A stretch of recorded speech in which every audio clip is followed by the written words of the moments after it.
राम राम, बोलो राम राम राम, बोलो राम राम राम, बोलो राम राम राम राम राम। बोली गोपाल कृष्ण भगवान की। की जय। तो ज्यादा से ज्यादा भजन करें, पर कब करें? जब याद आ जाए। और हो सके तो 24 घंटे नाम लो, पर जो ना ले सके वो तो कम से कम कभी कभी तो लेना चाहिए। इसी के साथ में कथा में प्रवेश करते हैं। जल्दी जल्दी आप लोग मुझे बता दीजिए, कल भागवत कथा कहाँ छूटी थी?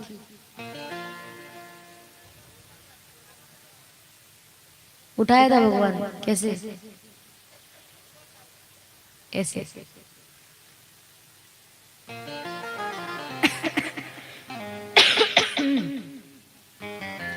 भगवान ने गोवर्धन पर्वत को उठाया। कल वैसे समय भी हो गया था बहुत ज्यादा, तो आपने ठीक से कथा नहीं सुनी गोवर्धन लीला की। थोड़ी सी कथा है, श्रवण करते हैं ताकि समझ में तो आए कैसे पर्वत उठाया था, क्यों उठाया था, क्या कारण था। सारे ब्रजवासी 56 भोग लगाने लगे भगवान को। गिरिराज जी प्रकट हुए, 4 भुजाएं धारण किए हुए। भोग लगाने लगे सभी। मन ही मन प्रार्थना की कि प्रभु जो भी रूखा सूखा हमसे बन सका आप उसको आरोगे। तो फिर भगवान भोग लगाते हैं। चारों हाथों से भगवान भोग पा रहे हैं, चारों हाथों से। सुबह से शाम हो गई, शाम से सुबह हुई, शाम से रात्रि हुई, रात्रि से फिर सुबह हुई, फिर शाम हुई, फिर रात्रि हुई, फिर सुबह हुई। ऐसे करते करते 3 दिन हो गए। भगवान लगातार भोग पाते जा रहे हैं, पाते जा रहे हैं, पाते जा रहे हैं, रुकने का नाम ही नहीं लेते। भगवान कृष्ण का एक सखा था, मित्र, जिनका नाम था मधुमंगल। तो मधुमंगल भगवान कृष्ण के पास आए, आकर कहने लगा वो कि कन्हैया इधर आ। भगवान ने कहा कि क्या हुआ? तेरे कान में कहूंगा। भगवान पास में आ गए, बोलो क्या बात है? मधुमंगल कहने लगा कि तेरा ये गिरिराज कितने दिनों से भूखा है। भगवान कृष्ण कहने लगे कि ऐसा क्यों कह रहे हो भैया? बोले देख तो सही, 3 दिन हो गए वो भोग पाता ही जा रहा है, पाता ही जा रहा है, पाता ही जा रहा है। वो चारों हाथों से भोग पा रहा है। हमारे लिए कुछ प्रसाद बचाएगा कि नहीं, कि सब खा जाएगा? भगवान कृष्ण कहने लगे कि देखो ऐसा मत कहो, वो भगवान है। और जो भक्त भगवान को प्रेम से भाव से भोग लगाता है ना, तो भगवान फिर ये नहीं देखते कि कितने दिन हो गए हैं या अभी समय क्या है। भगवान तो भोग पाते ही जाते हैं, पाते ही जाते हैं, पाते ही जाते हैं, क्योंकि वो भाव से लगाया है ना, इसीलिए। 3 दिन हो गए भगवान को भोग पाते ही जा रहे हैं, पाते ही जा रहे हैं, पाते ही जा रहे हैं। सभी लोग बड़े प्रसन्न हुए, क्योंकि इंद्र की वो पूजा करते थे, पर आज तक इंद्र ने प्रकट होकर के दर्शन नहीं दिया। भोग ले जाते थे तो ना भोग लगाते थे इंद्र। तो गिरिराज जी का दर्शन करके सब बड़े प्रसन्न हुए। जोर जोर से सभी लोग जयकारा लगाने लगे, बोली गोवर्धन नाथ भगवान की जय, गिरिराज महाराज की जय। जोर जोर से जयकारा लगने लगा। जयकारे की आवाज इंद्र को सुनाई दी। इंद्र ने अपने सैनिकों से कहा कि ये जयकारा बड़ी जोर जोर से लग रहा है, किसके नाम का लग रहा है? जाओ देख करके आओ। सैनिक गए, इतने में नारद जी वहां आ गए। नारद जी आकर कहने लगे कि इंद्र तुम्हें पता है, ब्रजवासियों ने तुम्हारी पूजा तो छोड़ दी, और वो जो कन्हैया है ना, वो भगवान बन के बैठा है। उसने तुम्हारी पूजा जो छुड़वा दी सबसे, पर वो खुद भगवान बन के बैठा है, उसकी पूजा करवा रहा है। सैनिक आए, उन्होंने भी आकर कहा कि महाराज कोई बालक है, तो सब उसके नाम का जय जयकारा लगा रहे हैं। इंद्र को बड़ा क्रोध आया, मेघमालाओं को आदेश दिया, जाओ जाओ ब्रजमंडल में जाओ, ऐसी वर्षा करो, ऐसी वर्षा करो, ऐसी बारिश करो, पूरा ब्रजमंडल डूब जाए, एक भी गांव या एक भी कोई मकान दिखना नहीं चाहिए, सब डूब जाए। ब्रजमंडल में तो बहुत सारे गांव थे, वृंदावन, गोकुल, सब इतनी बारिश हुई, इतनी बारिश हुई, डूबने लगा सब, पूरा गांव डूबने लगा। सारे लोग कहने लगे, अरे कन्हैया बचा, देख हमने तो पहले ही कहा था कि इंद्र कुछ ना कुछ गड़बड़ी जरूर करेगा, अब कर दी ना उसने गड़बड़ी।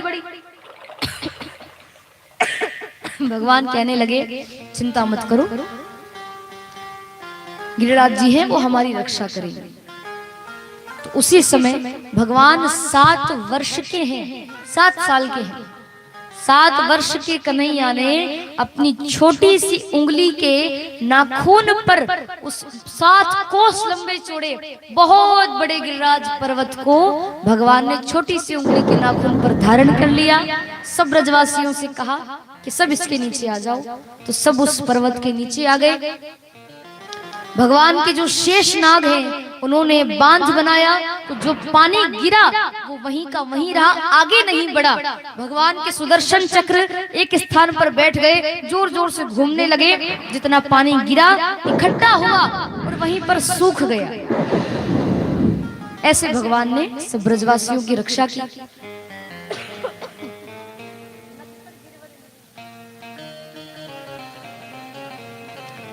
इसीलिए जब से भगवान ने उस पर्वत को धारण किया,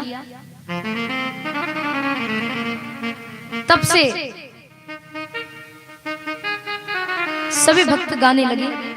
क्या आप लोग भी हमारे साथ गाएं, ताली बजाकर।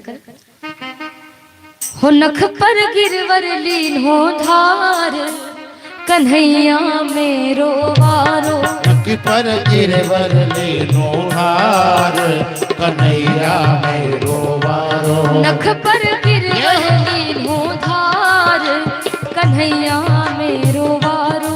नख पर गिरवर लीनो धार, कन्हैया मेरो वारो।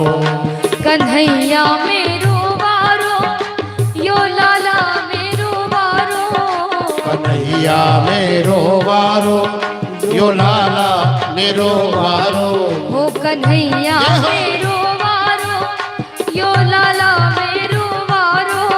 कन्हैया मेरो वारो, यो लाला मेरो वारो। हो नख पर, नख पर, नख पर गिरवर लीन हो धार, कन्हैया मेरो वारो। नख पर गिरवर लीनो धार, ताली बजाएं। कन्हैया मेरो। और जिनको नाचना है वो नाचे।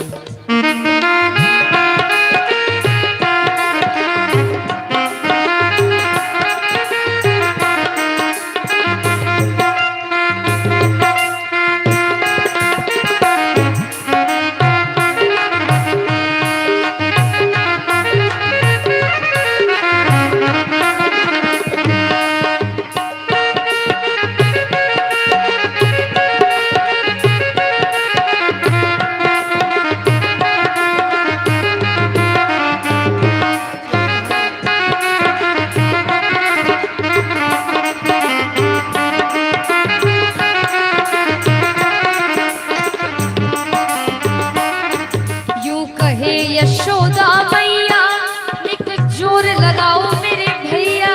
यूं कहे यशोदा मैया, नित जोर लगाओ मोरे भैया। यूं कहे यशोदा मैया, निक जोर लगाओ मेरे भैया। यूं कहे यशोदा मैया, नित जोर लगाओ मोरे भैया। हो गिरवर में, गिरवर में, गिरवर में बोझ अपार, कन्हैया मेरो वारो। गिरवर में बोझ अपार, कन्हैया मेरो वारो। नख पर गिरवर लीनो धार, कन्हैया मेरो वारो। नख पर गिरवर लीनो धार, कन्हैया मेरो वारो। ताली बजाइए।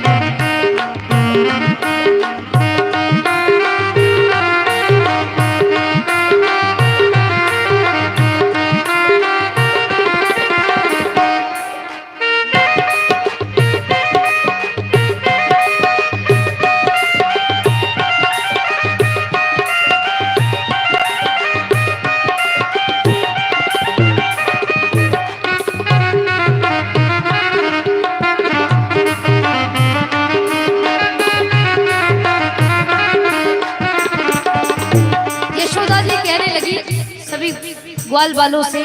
लाला की नरम कलैया कहीं मुरक न जाए बाकी भैया। लाला की नरम कन्हैया कहीं मुरक न जाए बाकी भैया। लाला की नरम कलैया कहीं मुरक न जाए बाकी भैया। लाला की नरम कन्हैया कहीं मुरक न जाए बाकी भैया। कैसे झेले कैसे झेले कैसे झेले एक नो भार कन्हैया मेरो बारो। कैसे झेले एक नो भार कन्हैया मेरो बारो। पर गिरवर लीनो धार कन्हैया मेरो बारो। रत पर गिरवर लीनो धार कन्हैया मेरो बारो। कन्हैया मेरो बारो। कन्हैया मेरो बारो। यो लाला मेरो बारो। होय लाला मेरो बारो। बोली गोपाल कृष्ण भगवान की। तो 7 कोस लंबे चौड़े गिरिराज जी को भगवान ने छोटी सी उंगली के नाखून पर धारण करके रखा। भगवान ने उस पर्वत को 7 दिन और 7 रात्रि तक अपनी छोटी सी उंगली के नाखून पर धारण करके रखा था। सारे ब्रजवासी कहने लगे कि देख लाला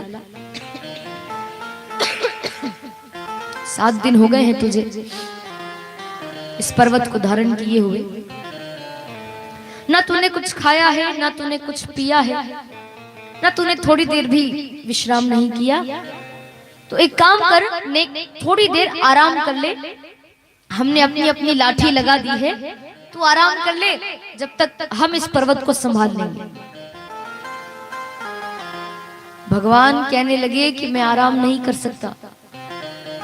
अरे मैं आराम करूंगा या मैंने जरा सी भी अपनी उंगली ढीली की ना तो पर्वत नीचे आ जाएगा। आप नहीं संभाल पाओगे इसको। आपकी इन मोटी मोटी लाठियों में इन लठों में ताकत नहीं है, शक्ति नहीं है कि जो पर्वत को धारण कर सके। मेरी उंगली में ही इतनी ताकत है, मैं ही धारण कर सकता हूं, आप नहीं कर सकते। सारे ब्रजवासी कहने लगे क्यों भैया तू ऐसा क्यों कह रहा है कि तेरी उंगली में इतनी ताकत है? इतनी ताकत कहां से आई? और पर्वत को तू ही धारण कर सकता है, हम क्यों नहीं कर सकते? भगवान कहने लगे वो इसीलिए क्योंकि मैं भगवान हूं। और ये बात भगवान कृष्ण के मुख से निकल गई कि मैं भगवान हूं। बस ब्रजवासियों ने वो बात पकड़ ली। कहने लगे कि एक बार और बोल तू क्या है? भगवान कहने लगे कि मैं भगवान हूं। ब्रजवासी कहने लगे कि मुंह धोना तो आता नहीं और भगवान बनता है। तूने ऐसा कौन सा काम किया जो तू हमारे सामने भगवान बनता है? भगवान कृष्ण कहने लगे कि देखो जब मैं 7 दिन का था मैंने पूतना मारी, मैंने शक्टासुर मारा, मैंने तृणावर्त मारा, मैंने अघासुर मारा, बकासुर मारा, धेनुकासुर मारा, बड़े बड़े राक्षसों को मैंने मारा। मैं भगवान हूं। और सबसे पहले मैंने पूतना मारी जब मैं मात्र 7 दिन का था, तब मैंने पूतना मारी। ब्रजवासी कहने लगे कि चल चल चुपचाप हो जा, मारी तेने पूतना। अरे उस मरी मराई पूतना में 10 लाठी हमने भी तो लगाई। तूने अकेले ने पूतना थोड़ी मारी, हमने भी तो पूतना मारी। और हम तो तेरा भला सोच रहे हैं। हमने सोचा कि छोटा सा लाला है, अब बच्चा है, थक जाता है, थोड़ी देर आराम कर ले, हमारे सामने भगवान बनता है। चल थोड़ी देर आराम कर। हमने संभाला है इस पर्वत को। अपनी अपनी मोटी मोटी लाठियां उनके पास में थी, सबने अपने अपने लठ लगा दिए कि थोड़ी देर आराम कर ले, हम संभालेंगे इसको। भगवान ने मन में सोचा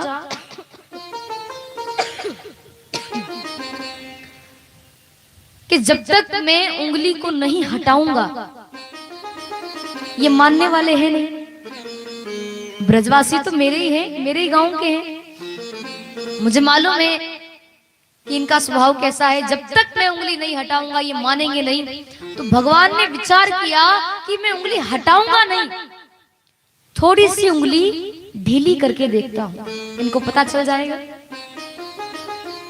तब तो मानेंगे कि मैं भगवान हूं। तो भगवान ने पर्वत धारण करके रखा था, उंगली हटाई नहीं, थोड़ी सी उंगली भगवान ने ढीली की, और लाठियां तो पहले ही लगा दी थी ब्रजवासियों ने। जैसे ही भगवान ने थोड़ी सी उंगली ढीली की, पर्वत नीचे आने लगा। जो मोटी मोटी लाठियां थी वो चट चट चट करके सब टूट गई, पर्वत नीचे आने लगा। और नीचे आने लगा, सब चिल्लाने लगे, अरे कन्हैया संभाल, अरे लाला देख, अरे कन्हैया संभाल। भगवान ने फिर से अपनी उंगली उस पर पर्वत पर लगाई और पर्वत धारण कर लिया। सारे ब्रजवासी कहने लगे कि बाप रे, क्यों रे लाला, तू आखिर है कौन? आज तो तुझे बताना ही पड़ेगा कि तू है कौन। भगवान मन में सोचने लगे कि लो, इनसे पहले ही कहा था कि मैं भगवान हूं, तो कह रहे थे कि मुंह धोना तो आता नहीं, और भगवान बनता है, और अब पूछ रहे कि बता तू है कौन, क्या बताऊं? सारे ब्रजवासी कहने लगे कि लाला, आज तो तुझे बताना ही पड़ेगा कि इतनी शक्ति, इतनी ताकत तेरे अंदर कहां से आ गई, कहां से आई इतनी ताकत? तो भगवान कहने लगे कि जानना चाहते हो इतनी ताकत मेरे अंदर कहां से आई? ब्रजवासियों ने कहा कि हाँ बता। हमारी मोटी मोटी लाठियां टूट गई, पर तेरी छोटी सी उंगली में इतनी ताकत कहां से आई कि इतना बड़ा पर्वत तूने धारण कर लिया, बता। भगवान कहने लगे कि सुनो, जब मैं इस पर्वत को धारण करके खड़ा था ना, आप सभी मुझे टकटकी लगा करके देख रहे थे, और जब जब भी आप मुझे गौर से देखते हो ना, आपके शरीर के अंदर की सारी शक्ति मेरी छोटी सी उंगली में आ गई और मैंने पर्वत धारण कर लिया। ये आपकी ही तो कृपा है, आपकी ही शक्ति है, मेरी कोई शक्ति नहीं है। ब्रजवासी कहने लगे कि अच्छा, तभी तो हम कहें आजकल हमारी शक्ति कहाँ चली गई, हाँ हम थोड़े कमजोर कमजोर से लग रहे थे। भगवान ने कहा कि हाँ ये आपकी शक्ति है, आपकी ताकत है। 7 दिन और 7 रात्रि तक 7 कोस लंबे चौड़े गिरिराज जी को भगवान ने छोटी सी उंगली के नाखून पर धारण करके रखा, और भगवान भी 7 वर्ष के हैं। सभी लोग जोर जोर से जयकारा लगाने लगे। इंद्र ने सैनिकों से कहा कि जाओ ब्रजमंडल में जाकर देखो, पूरा वृंदावन यदि डूब गया हो, पूरा ब्रजमंडल डूब गया हो, तो फिर वर्षा बंद करवा दो। सैनिक गए, जाकर देखा, मूसलाधार बारिश करवाई थी इंद्र ने, पर भगवान की कृपा से एक बूंद भी पानी ब्रजमंडल में नहीं था, एक बूंद भी। धूल उड़ रही थी वहां तो। सैनिकों ने जाकर के बताया, महाराज आपने इतनी बारिश करवाई, वहां तो एक बूंद भी पानी नहीं है। इंद्र कहने लगा ऐसा कैसे हो सकता है, मैंने इतनी वर्षा करवाई, आखिर उनकी रक्षा किसने की? ध्यान लगा करके देखा तो देखो तो सही वो बालक कौन है। ध्यान लगा करके इंद्र ने देखा तो देखते क्या है कि वो बालक और कोई नहीं, साक्षात भगवान नारायण ही है जो कृष्ण बन करके आए हैं। इंद्र आया, इंद्र ने आकर के भगवान से क्षमा मांगी, चरणों में गिर पड़ा, त्राही माम त्राही माम, क्षमा करो प्रभु, क्षमा करो, गलती हो गई। भगवान तो बड़े दयालु हैं, क्षमा कर दिया इंद्र को और कहा कि अब ऐसी गलती मत करना, ये ब्रजवासी नहीं, ये मेरे प्राण हैं, इनको यदि कोई नुकसान पहुंचाता है तो मुझे बड़ी तकलीफ होती है, अब ऐसा मत करना, मैं तुम्हें क्षमा करता हूं, जाओ अपने राज्य को संभालो। क्षमा प्रार्थना करके इंद्र वहां से चले जाते हैं। भगवान ने भी वो पर्वत जहां रखा था वहीं पर उसको स्थापित कर दिया। ग्वाल बालों के साथ, ब्रजवासियों के साथ, गोपियों के साथ भगवान अपने घर आते हैं।